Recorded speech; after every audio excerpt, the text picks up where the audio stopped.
akan bahas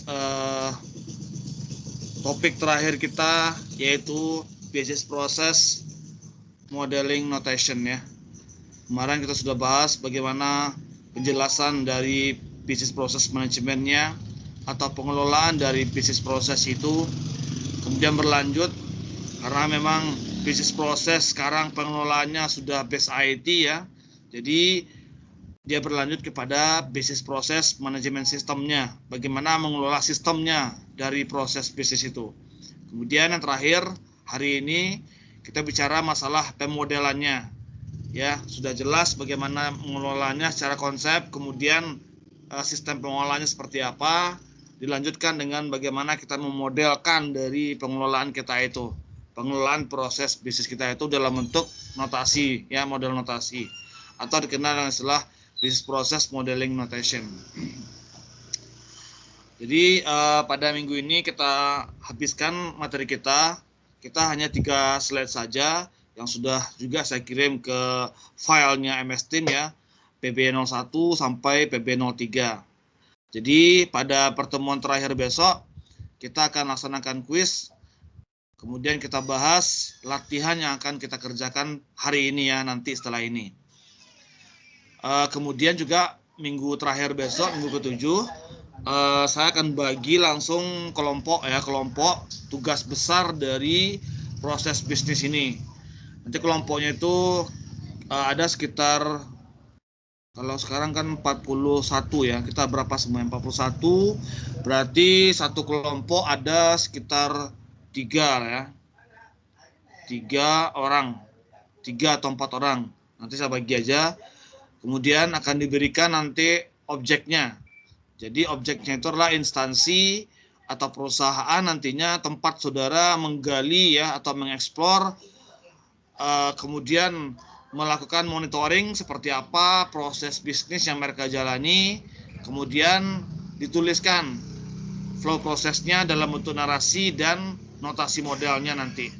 Nah, jadi ini akan membantu nantinya saudara dalam mengerjakan tugas akhirnya nanti ya, atau kerja prakteknya terkait dengan bab 4 itu, analisis dan perancangan. Jadi memang saya coba untuk menerapkan ini ya, tugas besar kita ini pada perusahaan langsung gitu. Sehingga dengan pantauan saudara nanti deskripsikan bagaimana jalannya proses di sana. Kemudian tuliskan bagaimana bentuk model notasinya, kemudian fungsionalnya apa saja yang mereka kerjakan di sana.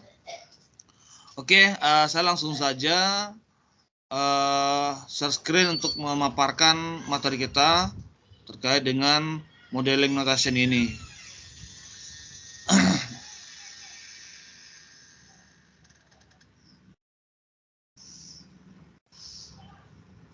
Gimana cara yang share?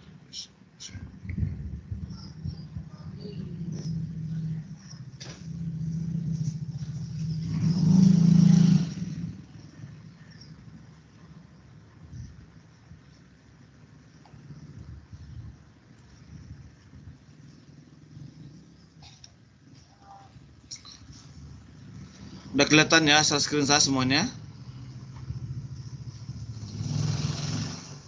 Sudah, Pak. Oke, jadi ini penjelasan sedikit konsep ya terkait dengan keuntungan business process modeling notation itu. Yang pertama, dia akan memiliki beberapa keunggulan ya dibandingkan dengan bagaimana kita memodelkan proses bisnis itu menggunakan UML. Jadi menggunakan UML banyak ya, bisa dengan use case diagram. Use case diagram sudah kita jabarkan kemarin, adalah hubungan ya antara entitas dengan sistem yang dibangun. Jadi bagaimana hubungan antara entitas dengan sistem yang dibangun. Di sana ada perintah include dan exclude. Include adalah proses yang menyertai proses sebelumnya, extend adalah proses yang akan terjadi setelah proses ini berlangsung ya, proses ini berlangsung. Jadi itu UML. Ada juga nama sequence diagram ya, nanti ada kelas analisis, kelas diagram dan seterusnya. Nah, kalau PPMN dia akan lebih unggul itu dibandingkan dengan UML karena lebih simpel dan lebih kelihatan gitu ya bagaimana proses yang terjadi dalam perusahaan itu.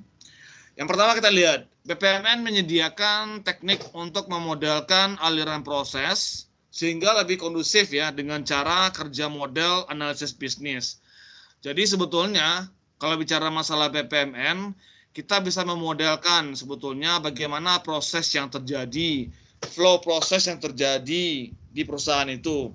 Cuman dia akan terkait dengan analisis bisnisnya gitu. Kalau UML dia lebih terkait kepada analisis sistemnya, aplikasinya. Sementara kita di sistem informasi, aplikasi bukanlah satu-satunya ya kita untuk membuat riset kita gitu dalam prosesnya.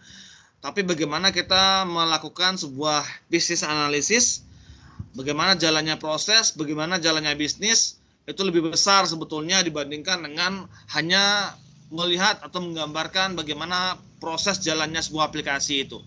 Karena kan aplikasi itu sebetulnya bagian ya dari sistemnya gitu, toolsnya. Sementara sistem yang betul adalah bisnis ini gitu. Sehingga betul-betul kita di BPMN ini lebih luas cakupannya karena kita memotretnya dari atas ya secara makro, secara keseluruhan gitu ya dari bisnis. Tapi kalau di use case di Unified Modeling Language atau UML kita lebih ke dalamnya gitu, lebih teknis kita bagaimana interaksi antara aktor dengan aplikasi yang ada. Kalau BPMN lebih luas dia bagaimana memotret atau memonitoring jalannya proses bisnis itu sendiri di perusahaan ya. Kemudian kedua, dasar matematis yang kuat dirancang untuk bisa dipetakan ya dalam Business Execution Language namanya atau BL, sementara UML tidak bisa seperti itu. Kemudian juga BPMN nanti bisa dipetakan ke dalam UML juga. Jadi hasil modeling kita menggunakan BPMN itu juga bisa dipetakan ke dalam UML. Artinya apa? Bahwa setelah kita memotret, mengcapture bagaimana aliran proses bisnis secara keseluruhan tadi di permukaan gitu ya, kita bisa breakdown ke bawahnya gitu, ke dalamnya, bahwa dalam aliran proses itu kita gambarkan secara teknisnya. Nah, menggunakan atau dipetakan ke dalam UML ini. Jadi kita sudah tahu bagaimana jalannya proses bisnis, sudah tahu bagaimana aktor yang terlibat di sana, apa yang dikerjakan oleh aktor di sana, bisa kita petakan secara teknis ke dalam UML tersebut. Jadi sinergi dia ya, BPMN setelah itu ke UML-nya. Dan juga menyediakan sebuah business modeling front end ya yang kuat untuk merancang sistem dengan UML nantinya. Nah, ini keunggulan yang bisa kita dapatkan ketika kita menggunakan BPMN ini. Tujuannya apa? Tujuannya adalah yang pertama untuk menyediakan notasi ya. Menyediakan notasi atau bahasa ini apa ya, gambaran gitu ya, yang dapat dengan mudah kita pahami ya oleh user bisnis. Jadi tidak hanya pelaku bisnisnya tapi juga bisa dengan mudah dipahami oleh pengguna bisnis. Artinya mungkin pelanggan ini ya, pelanggan juga bisa dengan mudah bagaimana melihat proses yang terjadi di perusahaan itu. Sehingga ketika pelanggan terlibat dalam proses tersebut, dia tahu kemana arah ya dan tujuan dia itu berproses, bertransaksi di perusahaan itu. Nah, itu tujuannya ya, dengan mudah seperti itu. Termasuk analisis bisnis ya, yang menciptakan draft awal dari proses sampai pengembang teknis yang bertanggung jawab untuk mengimplementasikan teknologi yang kita gunakan dalam menjalankan proses tersebut. Jadi, dua tujuannya secara umum. Yang pertama ini adalah yang pertama dapat memudahkan atau bisa dipahami dengan mudah bagaimana pengguna bisnis dalam hal ini mungkin konsumennya, mitranya untuk bergabung dengan proses bisnis yang terjadi di perusahaan itu. Kemudian juga sebagai langkah awal ya dalam bentuk bisnis analis atau analisis bisnisnya sehingga dapat menciptakan nanti draft awal untuk pengembangan teknis ya, untuk pengembangan teknis berikutnya. Dengan memodelkan itulah kita mengetahui nantinya jalannya sistem yang berjalan. Bagaimana existing sistem yang berjalan itu, kemudian nanti ada peluang-peluang atau kita lihat mungkin kelemahan dari sistem yang berjalan itu. Dengan begitu kita bisa petakan, ciptakan draft awal nantinya untuk pengembangan teknis ya dari proses bisnis yang akan kita usulkan itu. Mungkin awalnya manual, konvensional, kita usulkan menjadi lebih otomatisasi ya menggunakan sistem computerized. Kira begitu dia. Ujung-ujungnya pasti dengan teknologi ya, karena dia PPMS ceritanya setelah itu. Kemudian yang kedua tujuan adalah untuk memastikan agar bahasa XML language ya yang dirancang untuk melaksanakan proses bisnis ini seperti namanya BPEL4AWS ya atau Business Process Execution Language for Web Service dan BPM Business Process Modeling Language itu dapat diekspresikan secara visual nanti menggunakan notasi yang sama. Jadi seperti awal saya bilang, kalau kita hanya membaca dipaparkan oleh seorang analis bisnis bagaimana jalannya sebuah proses itu, user akan susah memahaminya gitu. Akan susah nanti menganalisisnya. Apalagi user awam ya seperti pengguna bisnis. Namun ketika kita menggunakan business process modeling language, menggunakan visual, mengekspresikannya dalam bentuk visual dan notasi atau gambar, nah itu pengguna akan lebih mudah memahaminya dan lebih cepat gitu ya menyerap bagaimana jalannya proses tersebut gitu. Nah ini sebetulnya tujuan dari BPMN itu. Nah ini beberapa aturan ya yang harus kita ketahui saat kita memodelkan suatu proses bisnis menggunakan model notasi BPMN itu. Yang pertama adalah kita bisa memodelkan bagaimana event ya atau kejadian-kejadian yang memulai prosesnya. Kemudian proses dilakukan, setelah itu hasil akhir dari aliran proses itu. Jadi awalnya kita bisa gambarkan ya kejadian-kejadian itu, event itu memulai awal prosesnya, kemudian memprosesnya sampai akhir dari proses itu. Kemudian keputusan bisnis atau percabangan nantinya atau kondisi aliran itu dimodelkan menggunakan gateway ya, menggunakan gateway. Gateway itu nanti seperti gambar simbol belah ketupat ya nanti. Nanti sebuah gateway itu simbol keputusannya mirip ya dengan simbol keputusan dalam flowchart gitu. Kalau saudara mungkin pernah menggunakan flowchart dalam membangun sebuah aliran sistem, nah untuk simbol keputusan atau kondisi itu sama persis ya dengan gateway yang ada pada notasi BPMN itu. Kemudian sebuah proses nanti dalam aliran itu mengandung subproses. Nanti secara grafis itu ditunjukkan dengan BPD namanya Business Process Diagram lain ya, yang tersambung nanti melalui sebuah hyperlink ke simbol proses. Yang berikutnya nanti jika sebuah proses tidak didetailkan ke dalam subproses, maka dia dianggap sebuah task saja atau kerjaan saja, tugas saja. Yaitu level proses yang paling rendah gitu ya dalam notasinya. Nanti kalau dia ada subproses di dalamnya, simbol task itu nanti akan ada tanda plus di dalamnya itu. Berarti dia di komposisi. Artinya ada proses dalam proses, ada task dalam task nantinya. Nanti kita akan menjelaskan lebih detail ya, simbol dan segala macamnya itu. Nah, ini kita lihat ya. Jadi secara garis besar sebetulnya elemen dari notasi BPMN itu dibagi atas 4 ya, 4 kategori.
Baik, kita lanjut ya. Saya mohon maaf, tiba-tiba saja layar laptopnya blue screen ini.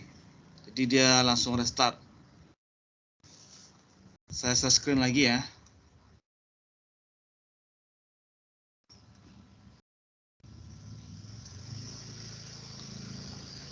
Sudah kelihatan share screen-nya ya?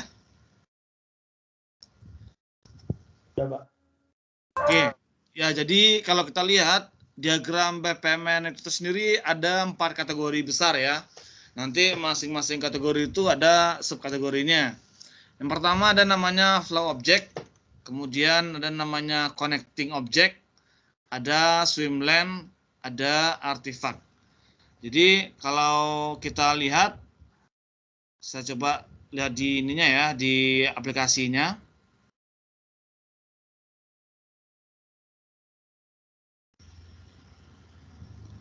Nggak bisa sekali keseluruhan ini ya.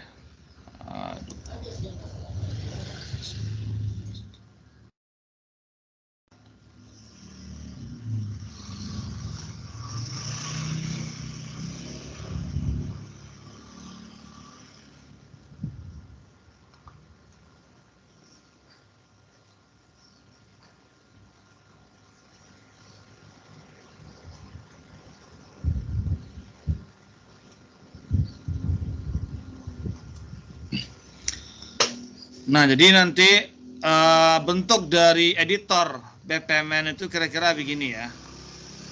Sama persis dengan Visio sebetulnya tampilannya.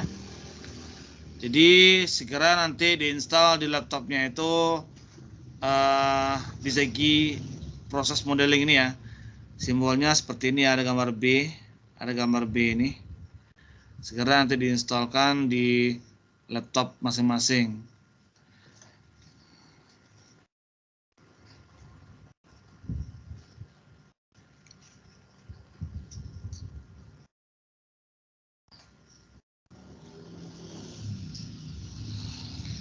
Nah, tadi kan dikatakan bahwa BPMN itu terdiri atas 4 kategori besarnya ya. Yang pertama ada namanya flow object. Nah, ini dia flow object itu ya. Kelihatan ya semuanya? Kelihatan, Pak. Ya. Jadi ini flow object. Nanti dalam flow object itu ada beberapa kategori lain atau komponen lain. Kemudian yang kedua katanya ada connecting object. Nah, connecting ini dia atau konektor ya. Ada 3 nanti bagiannya. Kemudian ada swim lane. Ada swim lane ini, ada 2, ada kategorinya nanti 2 atau 3 ya. Tapi yang sering digunakan 2 ini. Kemudian ada namanya nanti artifact ya. Ini artifact. Artifact itu berisikan 3 komponen besar nanti ya. Jadi kita lihat dulu di flow. Flow object ini ada beberapa komponen atau kategori di dalamnya. Yang pertama ada namanya task ya. Ada nama task. Ini dia task gambar yang bujur sangkar ini, yang peta ini.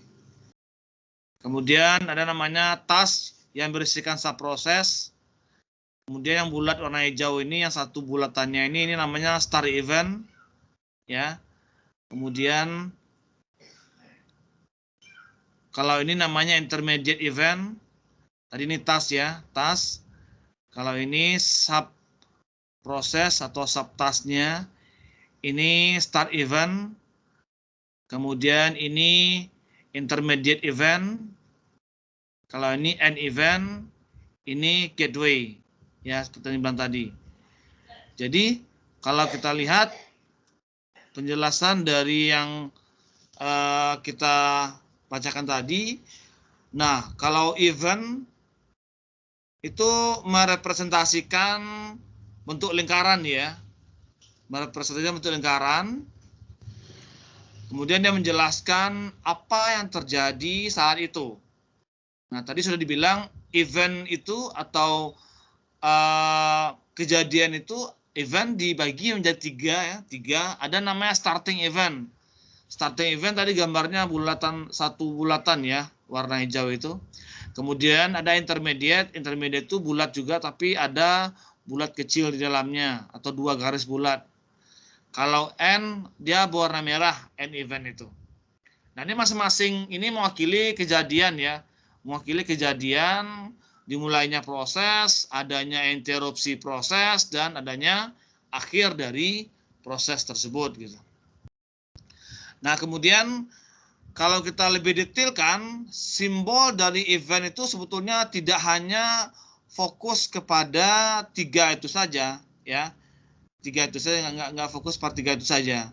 Kalau kita lihat itu banyak sekali. Misalnya kita ambil satu start event ini, kita drag ke sini ya. Nah, itu banyak itu. Jenis dari start event itu banyak. Jadi kalau kita ambil satu, kemudian kita klik kanan, gambar bulat ini ada event type. Nah, ini banyak. Ada namanya untuk starting ya. Ini kan yang kita drag ini kan sekarang kan starting event atau gambaran dimulainya kejadian itu, dimulainya peristiwa atau proses itu. Gambarnya lingkaran bulat satu yang tidak ada, yang tidak dua ya. Kalau dua kan tadi kan intermediate. Jadi bulat satu warna hijau itu event. Event ini banyak tipenya. Nah, ini yang tergambar pada satu event ini kalau kita klik kanan, kemudian ambil namanya event type ya atau tipe eventnya itu banyak. Ada namanya starting event, ada namanya message event, ada sinyal event, ada conditional event, ada parallel multiple event, dan ada multiple event. Ya. Jadi kalau kita lihat, biasanya yang general itu yang ini saja. Ini general, ini yang 3 ini. Ya, ini general. Starting event, intermediate event, dan end event. Dan ada juga yang message ya. Message seperti tadi itu. Ini message. Message ini ada juga nanti end message ya. Ada, kalau ini kan starting message ini. Ada juga nanti intermediate message, ada juga nanti end message-nya. Nah, jadi fungsinya message itu apabila kita menjalankan suatu proses ini atau memulai suatu proses itu jika ada pesan terlebih dahulu. Ya, ada message dulu atau informasi atau instruksi terlebih dahulu untuk memulainya. Maka starting event-nya itu adalah yang simbolnya ada message-nya gitu ya. Kemudian ada yang timer misalnya, ya. Ini yang message ya. Kalau tulisan ini message. Kemudian kalau timer, ini timer, ada gambar jamnya. Berarti kalau timer event timer ini memulai proses ketika dijadwalkan dia, ya. Kan ada proses bis itu dimulai ketika dijadwalkan dia. Misalnya untuk praktek dokter spesialis, misalnya di polispesialis dia mulai jam berapa, maka starting eventnya itu dimulai dengan timer ini. Tapi menunggu proses sebelumnya ya selesai. Nah kemudian ada juga macam-macam sebetulnya, ada error namanya error event, ada cancel dan seterusnya. Tapi yang umum digunakan ya yang tertera di sini sebetulnya, yang umum digunakan ya. Begitu juga dengan intermediate ini. Intermediate ini simbol yang ada bulatan 2-nya. Ya. Jadi kalau intermediate ini dia berfungsi sebagai bentuk interupsi ya. Bentuk interupsi dari proses ya. Bentuk interupsi dari proses. Nah, kalau kita lihat penjelasannya seperti ini kan. Mengindikasikan di mana sesuatu terjadi ya, atau event terjadi somewhere between the start and process gitu. Jadi antara starting dan end process. Nah, it will affect the flow of the process but will not start to directly ya terminate the process. Penjelasan dari intermediate ini. Jadi dia berada antara starting event dan end event. Dia juga punya jenisnya ya. Ada yang timer lebih banyak sebetulnya dari starting event. Ada timer, ada message, ada sinyal, ada link, ada compensate ya, escalation, conditional, parallel, dan multiple. Jadi seandainya ada nanti proses kita itu kita menunggu misalnya, menunggu task lain. Misalnya untuk melakukan pembayaran, barang sampai dulu di rumah, dilakukan pengecekan barang, setelah itu dibayar. Nah, nanti intermediate antara pembayaran dengan barang diterima itu bisa kita gunakan yang namanya timer ini nantinya, ya, timer intermediate. Kemudian ada an event. An event yang gambar merah, bulatan merah. Nah, kalau kita lihat penjelasannya, an event itu mengindikasikan sebuah proses akan berakhir ya, will end. In term of sequence flow. Ini bagian ya dari sequence flow-nya. The an event ends the flow of the process. Jadi an event itu nanti akan mengakhiri sebuah proses katanya. And thus, ya, will not have any outgoing sequence flow. No sequence flow can connect from an event. Jadi tidak ada event lain yang akan bisa dikoneksikan, dihubungkan ketika sudah ada an event di sana. Artinya betul-betul proses berakhir ya, betul-betul proses berakhir.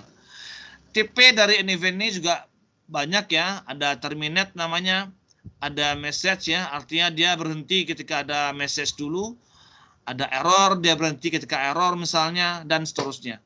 Tapi yang paling sering digunakan ya end aja sih sebetulnya, karena kan kita membagi ya bisnis proses itu ke dalam satu proses besar gitu kan.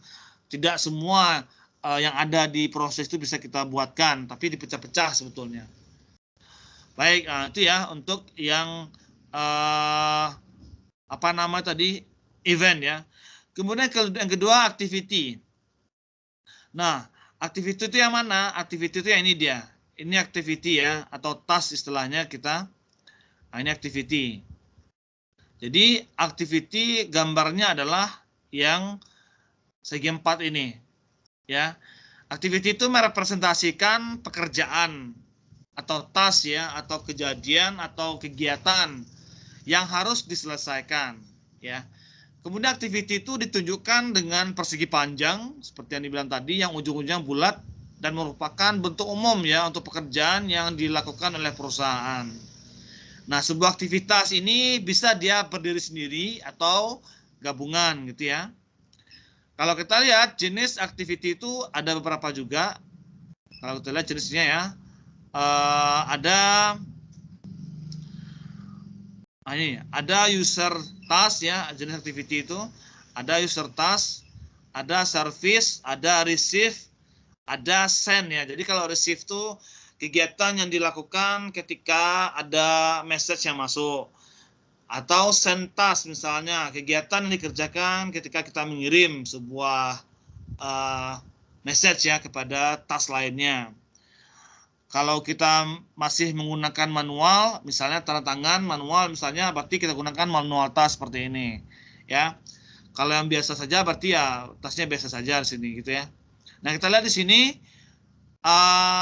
yang message, berarti kalau kita klik receive task, maka akan ada gambar message di sini. Kalau kita lihat lagi di sini nanti gambar manual misalnya, berarti akan ada gambar tangan ya, seperti itu ya. Manual seperti ini dia. Tapi dia kalau computerized ya udah gini aja. Tidak perlu kita tambahkan yang lain. Nah, ini task ya. Di task itu banyak sekali jenisnya sebetulnya. Ada seperti yang saya bilang tadi, task ya. Kemudian ada looping task namanya, ada subprocess, ada looping subprocess. Jadi kalau task subprocess ini dia. Ada tanda tambah di dalamnya. Artinya nanti ada penjabaran pastinya ya. Ketika kita membuatkan task itu ada tanda tambahnya. Misalnya task itu misalnya mengerjakan apa ya yang ada subprocess dalamnya. Misalnya melakukan pengiriman barang misalnya. Jadi melakukan pengiriman barang itu task yang ada dalam subprosesnya, mungkin ada proses packingnya dulu ya, ada proses penimbangannya dulu, ada proses pembayarannya dulu, tapi dia tergabung ke dalam proses besarnya itu adalah bagian ekspedisi. Begitu kira-kira. Jadi dia akan menguraikan nantinya proses atau task yang terjadi.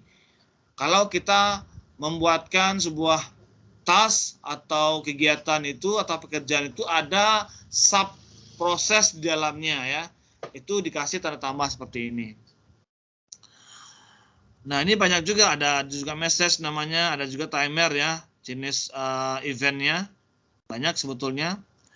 Kemudian ada juga yang looping tipenya ya. Kalau looping dia akan berubah nanti tandanya seperti ini dia. Akan berputar-putar kegiatan saat proses itu di dalam ini nantinya. Nah, jadi itu adalah task ya atau activity kalau bahasa awamnya. Kemudian kalau kita lihat lagi yang berikutnya adalah gateway. Nah, ini gateway ya. Jadi gateway atau decision atau keputusan are location within a business process ya, where the sequence flow can take two or more alternative path. Jadi nanti dalam task yang ada ketika dia berproses ke task berikutnya, kemudian ada nanti di tengah-tengahnya itu gateway. Jadi gateway ini adalah proses di mana sequence flow-nya bisa dilakukan dua atau lebih alternatif jalan ya, dua atau lebih alternatif path atau percabangan. Nah, this is basically the fork in the road gitu ya, kira-kira seperti itu istilahnya untuk sebuah proses. Nah, jadi ini pun banyak jenisnya ya, ini pun banyak jenisnya kalau kita lihat. Jadi kalau kita lihat gateway type-nya itu ada yang paralel. Kalau paralel berarti akan ada kegiatan yang bersamaan ya. Misalnya kegiatan A berlangsung. Kemudian setelah kegiatan A itu ada kegiatan yang paralel yang langsung dua kegiatan atau lebih gitu ya berjalan. Maka gateway-nya adalah gateway yang ada tanda panah tanda plusnya ini. Kemudian ada namanya inclusive gateway, ada event based gateway, ada eksklusif, paralel, dan seterusnya. Jadi ini jenis-jenis gateway yang ada.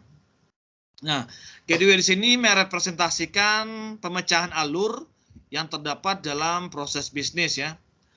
Jadi biasa digambarkan dengan bentuk seperti bilah ketupat, kemudian digunakan untuk mengontrol percabangan dan penggabungan sequence flow yang ada. Nah, jadi di sini gateway menentukan keputusan tradisional kah dia, penggabungan kah dia, atau penggabungan aliran kah dia.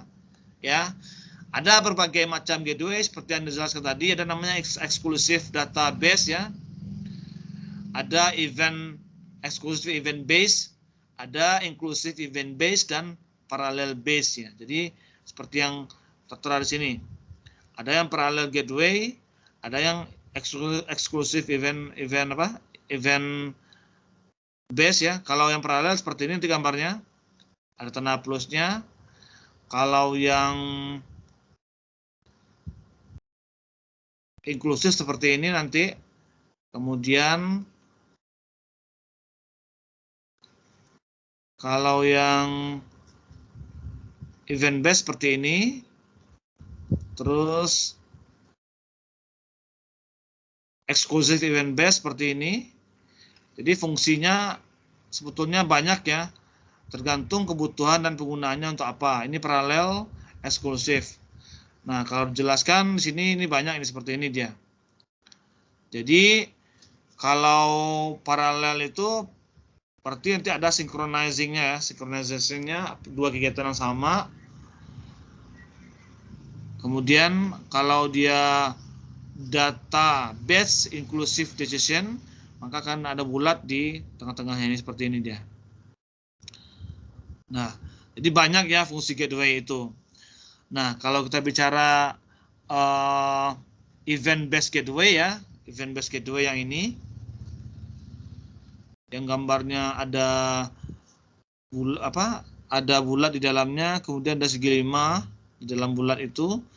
Nah, itu namanya event based gateway.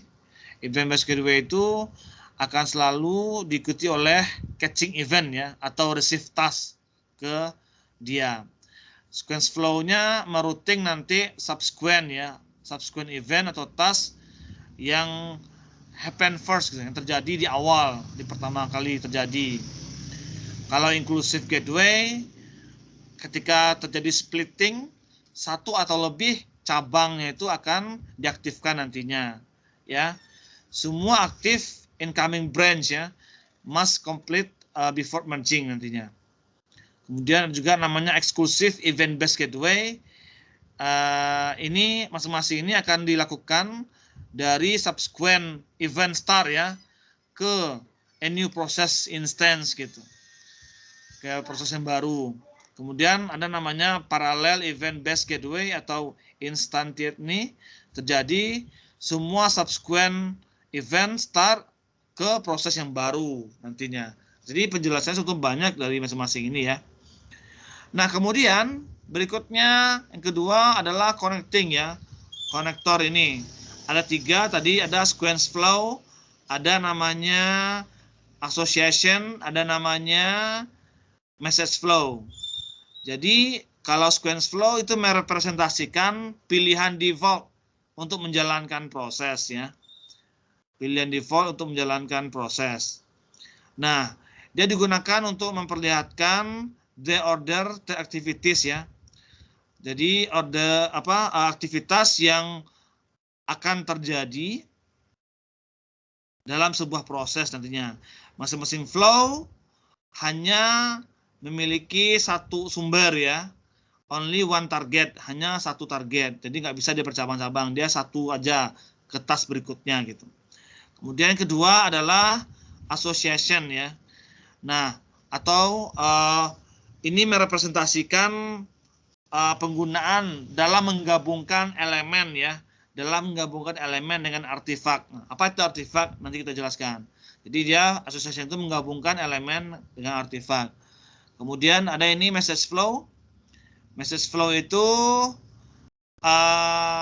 merepresentasikan aliran pesan ya, aliran pesan antar proses. Kalau message flow digunakan untuk menampilkan flow message antara dua entitas yang prepare to send and receive them ya. Dalam PPMN to separate pulse in the diagram gitu. Jadi sebetulnya kalau kita lihat ini biasanya kalau ada message yang dihasilkan gitu ya dari proses yang ada. Nah, kalau yang garis biasa ini ya, nah ini adalah sequence flow-nya ya, sequence flow. Jadi nggak perlu pakai garis ini sebetulnya, kita klik aja satu ini, dia akan mengarahkan pilihan kita kemana. Nah, kalau kita mau misalnya ada message ya, ada message, berarti kita coba ambil message ini, kita tampilkan di sini misalnya. Maka tas ini kita bisa pilih message ini di sini ya. Kita klik tas ini, dia akan ada message nanti di sini ya. Kalau kita tarik message-nya, jadi putus-putus langsung otomatis keluar garisnya. Jadi satu kegiatan ini dia menghasilkan sebuah dokumen misalnya. Maka digunakan message flow ya. Message flow. Jadi message flow itu tidak hanya untuk surat tapi beberapa dokumen. Dia otomatis akan ada nantinya. Kalau yang biasa saja ya berarti ya biasa saja berarti. Dia garis lurus, garis ini aja ya, garis standar aja ya. Kalau kita ambil satu tas lagi di sini, maka akan muncul garis sequence flow. Ini garis sequence flow, ini message flow. Kemudian tadi ada association ya.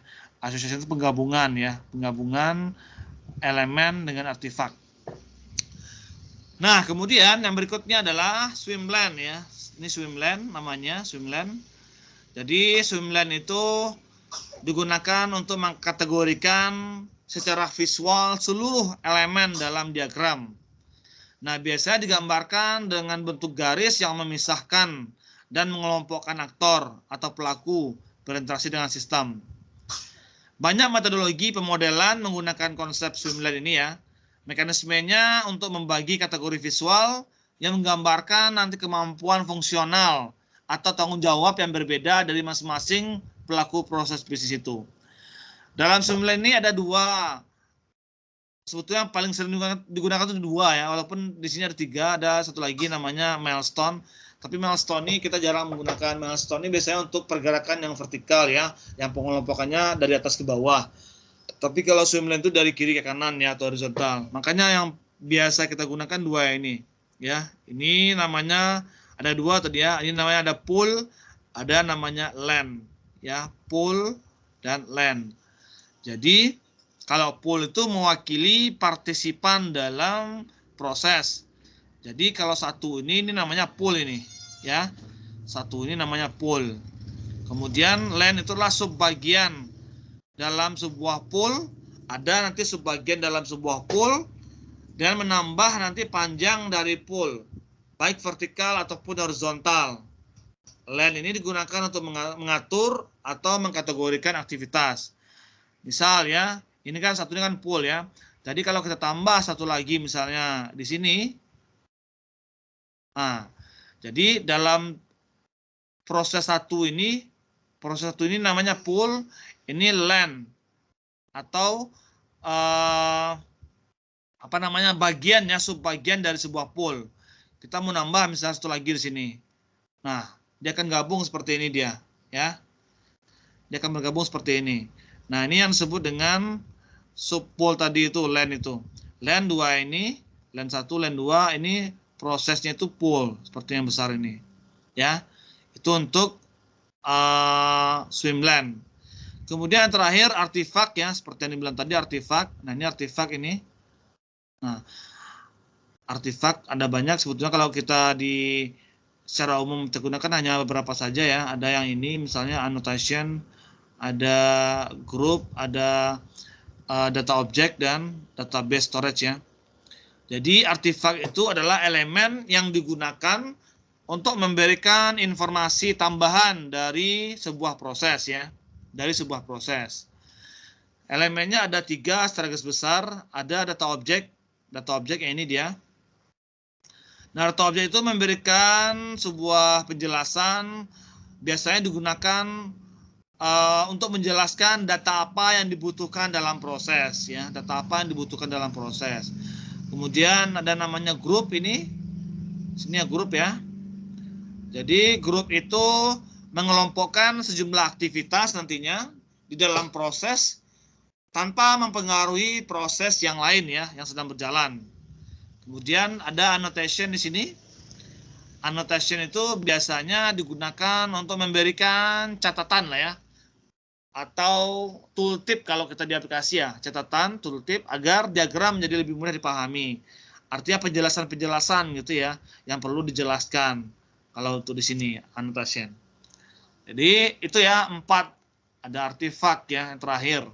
Ada data object di artifak itu, ada group dan ada annotation. Nah, baik.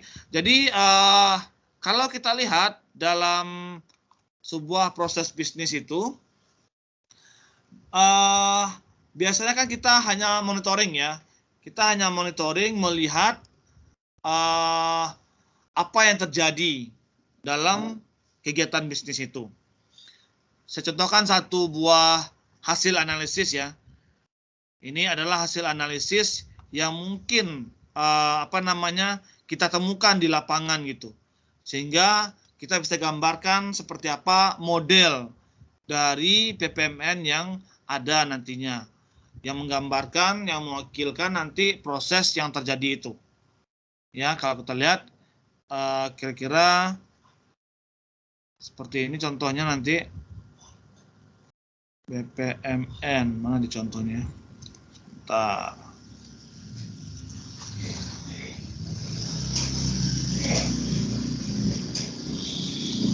Aduh, di mana nih? Ah, ini ya.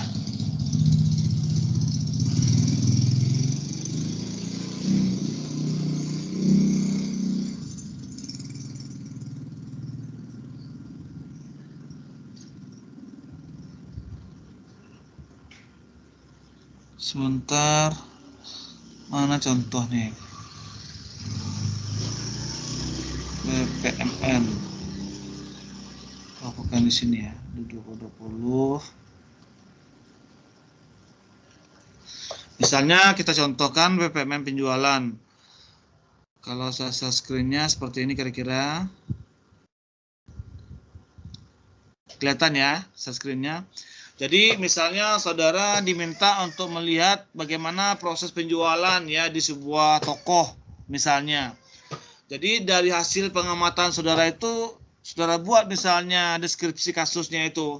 Misalnya saudara melihat kegiatan di sana. Pertama misalnya pada pelanggan ya. Pelanggan itu datang dia ke toko itu. Kemudian dia memesan barang gitu ya. Jadi pelanggan itu kan tidak bergabung dia ke dalam internal proses kita ya di perusahaan. Jadi sudut pandangnya adalah perusahaan ini kan pelanggan tidak bergabung ke sistem kita kalau dia manual proses. Dia hanyalah aktor eksternal. Dia memesan barang misalnya. Saudara lihat dia dari luar masuk ke entrance pintunya itu, pintu tokonya itu, kemudian dia pesan barang. Nanti kasir diterima pemesanan barang dari pelanggan itu. Setelah diambil barangnya, dia pergi ke kasir. Maka narasinya saudara buat kasir menerima pesan pemesan barang dari pelanggan.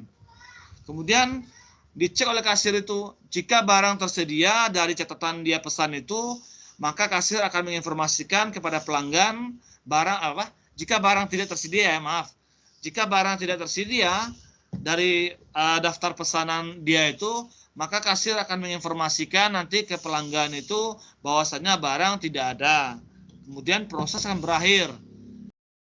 Nah, jadi kalau ada jika-jika seperti ini, maka akan muncul gateway nantinya kondisi ya. Tapi kata jika barang tersedia, maka kasir akan membuat daftar pesanan pelanggan.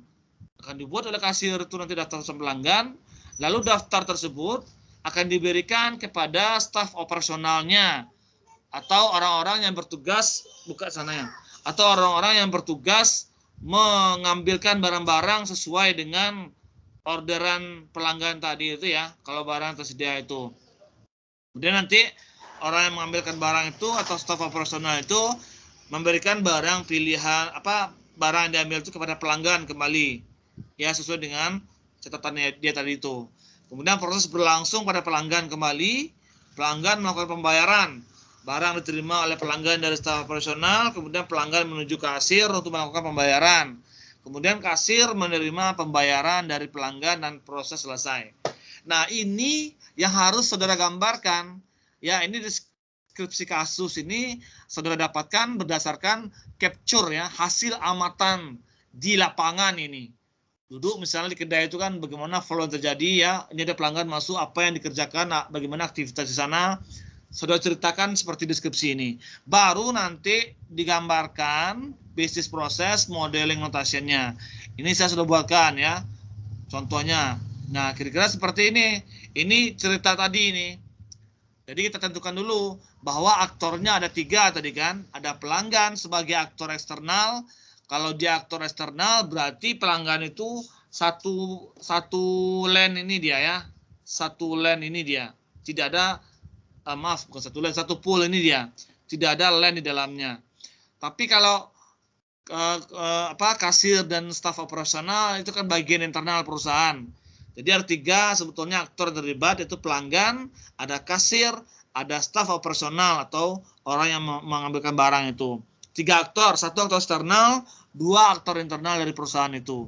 Jadi yang kita gambarkan di sini adalah sudut pandang kita di perusahaan ya. Kalau pelanggan, kalau mitra, kalau distributor itu kan pihak luar, dia tidak menggunakan aplikasi kita, dia tidak menggunakan sistem kita, dia hanya berkunjung sementara, maka dipisahkan nanti poolnya itu ya. Jadi tokohnya ini atau kedainya itu dalam bentuk pool, nanti dalam pool kedai ada 2 lane, kasir dan staf operasional.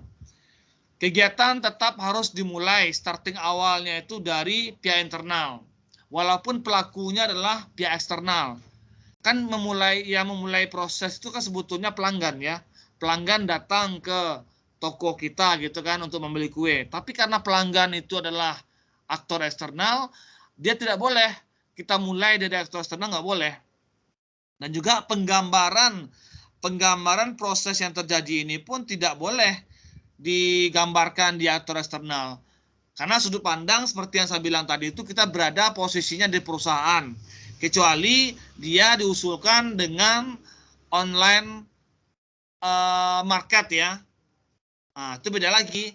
Kalau online tentu kita sebagai pelanggan ikut kan bergabung dalam sistem mereka. Berarti kita dianggap pihak internal. Gabung semua lane-nya berarti itu. Kalau kita disuruh self-service gitu ya, memasukkan data sendiri misalnya. atau memindai barang sendiri untuk dibayarkan misalnya. Nah, itu kan menggunakan sistem mereka, sistem perusahaan kita, berarti pelanggan nanti masuk ke internal. Namun karena kejadian yang terjadi hasil amatan saudara itu pelanggan tidak masuk ke dalam sistem internal perusahaan, dia hanya membeli barang, tidak perlu kita tuliskan apa yang dikerjakan, apa yang diproses oleh si pelanggan itu. Cukup alirannya saja.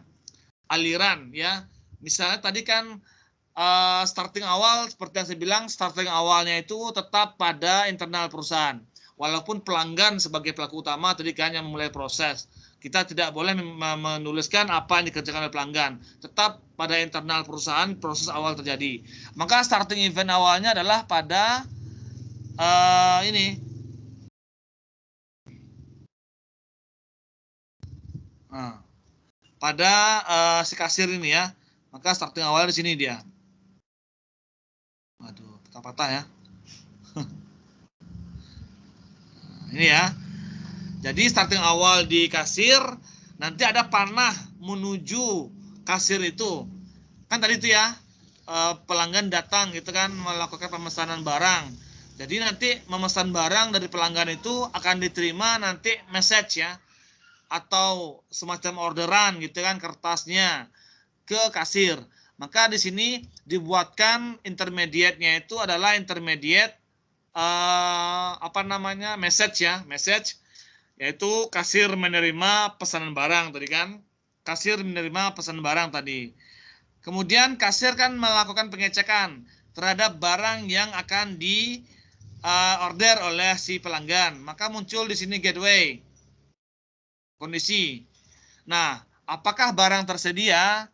Gateway kondisi ini boleh pakai tanda silang di dalamnya, boleh tidak. Kalau gateway kondisi. Tapi kalau gateway-nya itu adalah kondisi ketika kegiatan berjalan bersamaan, wajib ada tanda plus seperti ini nantinya. Nah, sekarang kondisi dulu. Setelah kasir mendapatkan surat orderan dari pelanggan, tentu dicek barang oleh kasir tadi ya. Apakah barang tersedia katanya. Kemudian tadi kalau barang tidak tersedia ya, dia akan menginformasikan barang tidak tersedia. Maka akan ada garis putus-putus. Oh, satu lagi ya, kalau kita berinteraksi dengan pihak eksternal, maka garis konektornya itu adalah konektor yang putus-putus ini. Bukan konektor yang tegas ya, yang reguler, tapi konektor yang putus-putus. Maka nanti akan diinformasikan bahwa barang tidak tersedia kepada pelanggan. Ini dia putus-putus. Arah panah ke pelanggan menginformasikan barang tidak tersedia. Baru nanti ada garis reguler, garis tegas menuju stop ya, menuju N. Nah, ini dia menuju N. Dia menuju N seperti ini. Aduh, patah-patah ini ya. Menuju N. Itu kondisi pertama. Kondisi kedua, apakah barang tersedia? Kalau barangnya tersedia, ya misalnya kan, maka nanti kasir kan membuat daftar pesanan tadi ceritanya ya, di narasi itu dibuat daftar pesanan, maka akan muncul nanti kertasnya ya, jangan lupa dokumennya, daftar pesanan untuk disampaikan kepada staf operasional. Jadi nanti staf operasional dia menerima daftar pesanan ya. Kemudian kenapa dia dua proses sekaligus yang terjadi? Karena setelah daftar pesanan itu dia akan menunggu kan, kasir ini kan masih di eventnya dia, di kegiatannya dia menunggu pembayaran. Kemudian nanti daftar pesanan yang diberikan kepada staf operasional itu dieksekusi, yaitu staf operasional akan mengambil barang-barang sesuai dengan daftar pesanan. Kemudian setelah dikumpulkan barang-barang tadi diberikan kepada pelanggan ya. Maka ada tanda panah setelah tas memberikan barang kepada pelanggan ya. Ingat kalau proses-proses yang manualnya itu gambar tangan ini ya. Kalau ada proses manual gambar tangan. Kemudian diberikan kepada pelanggan. Kemudian setelah barang diterima pelanggan kan dibayar ya. Maka pelanggan melakukan pembayaran. Tapi kita tidak buatkan. Seperti yang saya bilang, apa yang terjadi di pelanggan itu kita kosongkan saja. Namun ada aktivitas yang diterima oleh kasir, yaitu dia menerima pembayaran gitu ya dari pelanggan. Maka ada task setelah dia menunggu tadi ya, menggunakan gateway menunggu, gateway timer, intermediate timer, bukan gateway ya, intermediate timer, maka dia menerima pembayaran si kasir ini. Setelah dia terima pembayaran, maka proses selesai. Nah, begitu. Ini proses sederhana untuk proses penjualan ya, penjualan barang. Jadi biasanya kalau proses penjualan barang secara general, secara umum seperti ini prosesnya, ya. Nah, kemudian baru kita usulkan nantinya, kita mengusulkan kira-kira apa peluang yang bisa kita ambil. Kalau di sini kan semuanya masih konvensional ya, masih manual dikerjakan. Misalnya saudara punya ide, nah bagaimana kita buat ini lebih otomatisasi dia, lebih online, lebih terkomputerized, maka dibuat usulan. Nah, ini dia ya contoh usulannya misalnya. Setelah dikembangkan aplikasi, dibuat aplikasi, diimplementasikan, kemudian saudara capture lagi. Saudara lihat lagi pergerakannya bagaimana proses terjadi. Ternyata berbeda gitu, proses yang terjadi dari awal tidak ada aplikasi ketika sudah ada IT. Kemudian saudara monitoring, maka dideskripsikan. Jadi proses terjadi pada pelanggan misalnya. Pelanggan melakukan pemesanan barang, ya. Kemudian kasir nanti menerima pesanan dari pelanggan. Itu bersama proses awalnya bersama. Maka dicek oleh si kasir jika barang tidak tersedia, maka kasir akan menginformasikan kepada pelanggan bahwa barang tidak tersedia. Jika barang tersedia, maka kasir akan melakukan input. Nah, lihat nih, akan melakukan input data data pelanggan dan barang yang dipesan pada aplikasi. Jadi dia ngecek itu pakai aplikasi ya. Barang itu yang dicek pakai aplikasi. Kalau yang tadi tidak, dia akan menginstruksikan pihak operasional untuk mencek barangnya. Tapi ini kan proses yang diusulkan ya, sudah computerized. Jika barang tidak tersedia, dia akan informasikan, dicek dulu di komputernya. Jika barang tersedia, maka dia input data pelanggan dan barang yang dijual. Jadi tetap nih masukkan data pelanggan itu sebagai member dia nantinya. Kemudian kasir nanti mencetak daftar pesanan pelanggan dari aplikasi. Lalu nanti diberikan kepada staf operasional untuk diambilkan barang sesuai dengan cetakan tadi itu.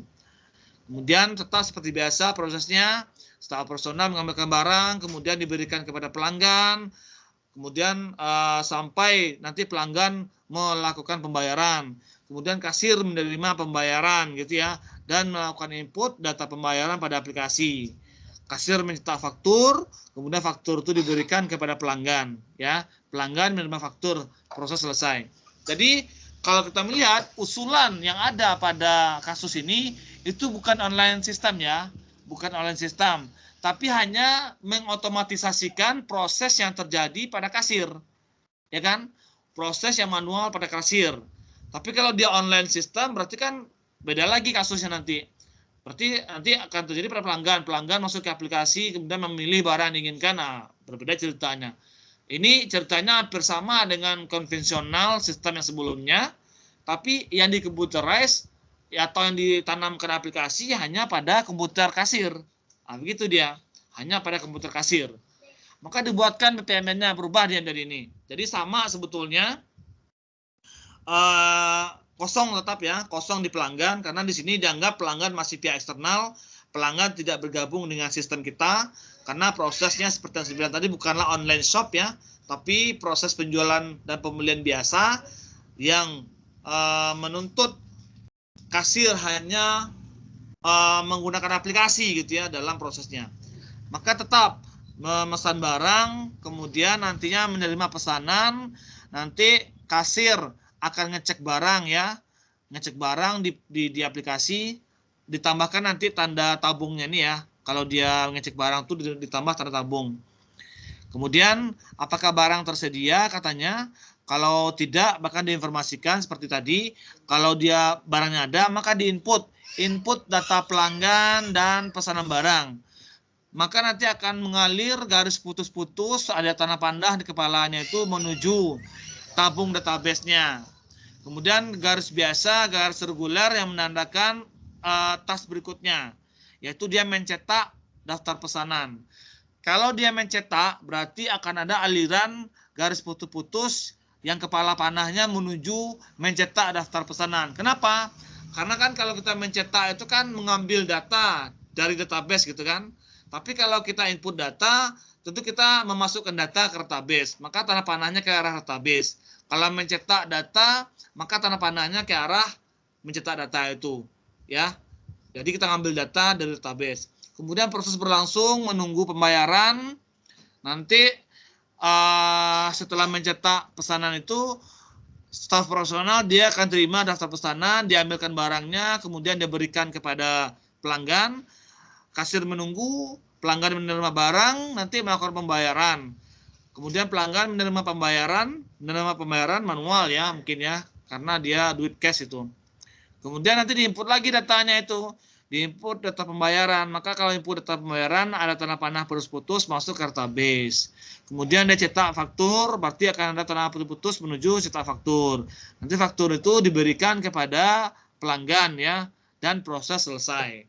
Nah, ini sederhana ya proses yang terjadi saat penjualan. Penjualannya tidak online shop, hanya penjualan biasa, tapi yang diperbaiki hanyalah sistem yang ada pada kasir, yaitu yang awalnya manual dibuatkan lebih computerized di kasir itu.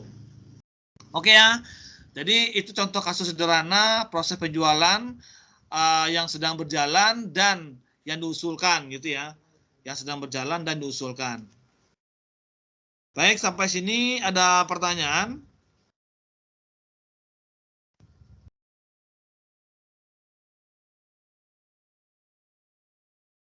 Pak, izin bertanya, Pak. Ya, silakan.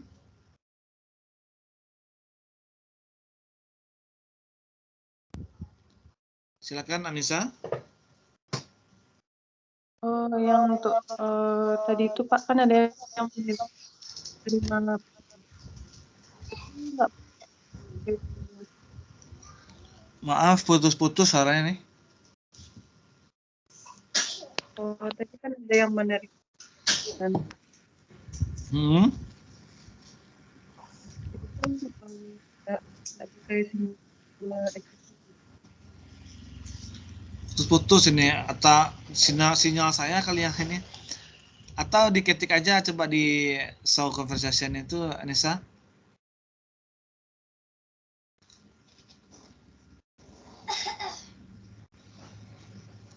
Putus suaranya.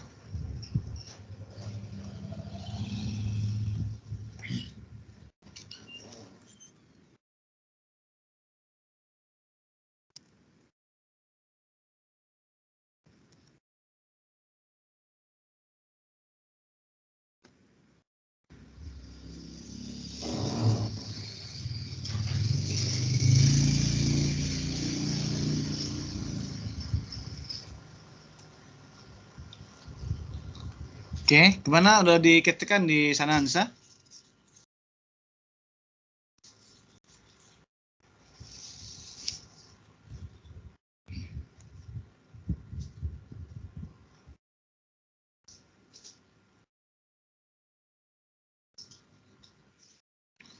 Oke, saya baca dulu ya.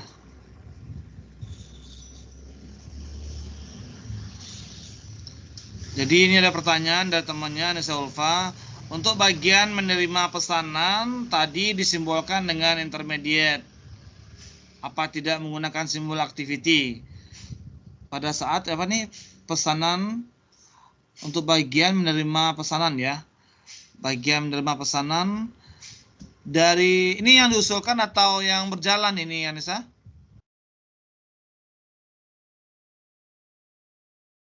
Untuk bagian menerima pesanan tadi disimbolkan dengan intermediate.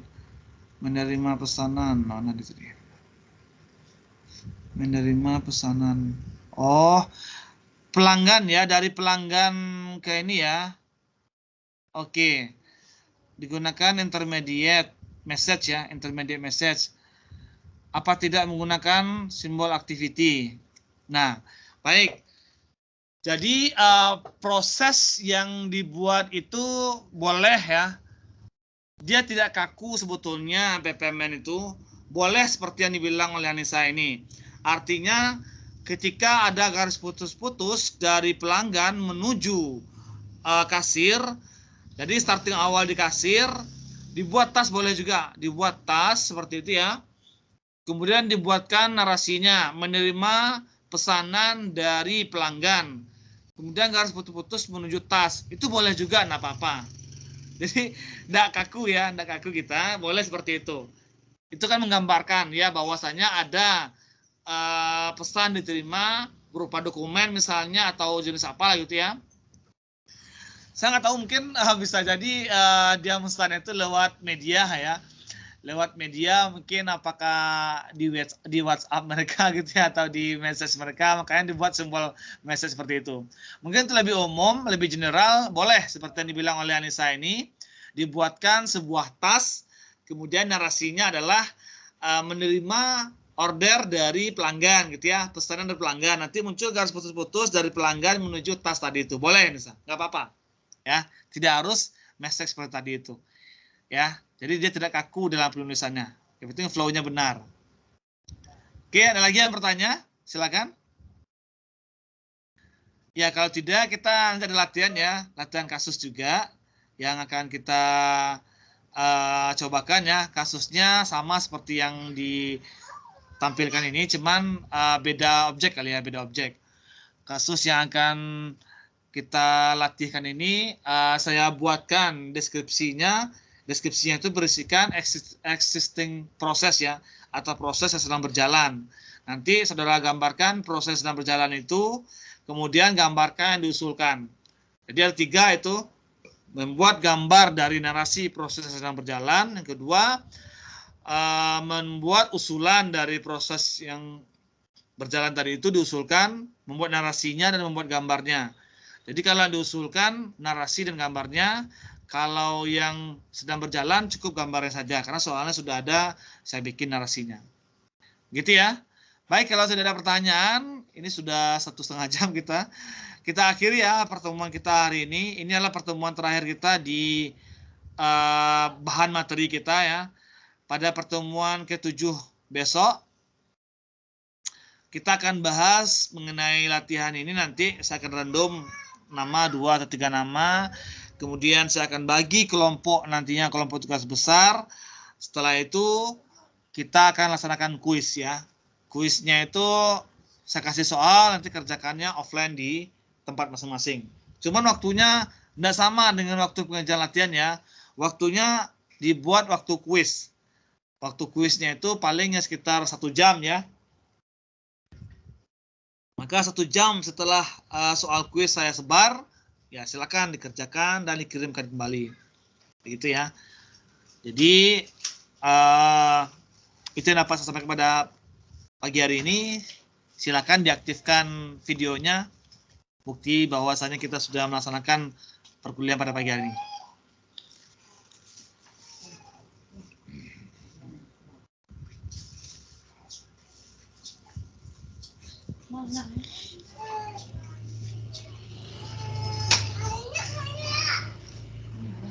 Tapi paham tadi ya, bagaimana membuat sebuah flow proses itu ya. Nanti supaya lebih paham, saya kasih lagi tugasnya nanti. Saya akan berikan contoh slide kasus tadi ya. Di WAG boleh, atau di file MS Team juga boleh nanti. Biar lebih paham lah ya, contoh-contoh kasus nantinya. Oke, ini sudah aktif semuanya. 1, 2, 3, 4. 1, 2, 3, 4, 5. Sedang belum ini? Oke, sambil gambarnya ya. 1, 2, 3.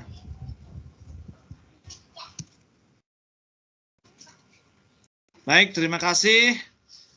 Kita akhiri pertemuan kita pada pagi hari ini. Kita sambung pertemuan kita pada hari Selasa depan.